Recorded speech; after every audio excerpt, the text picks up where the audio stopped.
Deci eu am așa, am deprovat această fustă de piele, imitație de piele, că, mă rog. Și Te rog frumos. cu această fustă arăt ca oamenii ăia care dansează popular, așa. Ce are, bă? Am înnebunit, bă. Mi-e foame. În concluzie, cred că rochia arată mai bine, dar am meritat să încerc. E cam scurtuță, dacă mă așez puțin. Colanți. Ok, o să mă schimb. Colanți. Wow! Super puternic.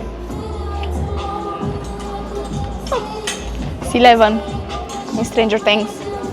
Chestii ciudate. Am ajuns acum la Taco Bell. Am văzut niște băieți ca să-i întrebăm, dar mi-e cam rușinică. Ce-am, bă? Dar nu știu ce să-mi iau. Ajutor!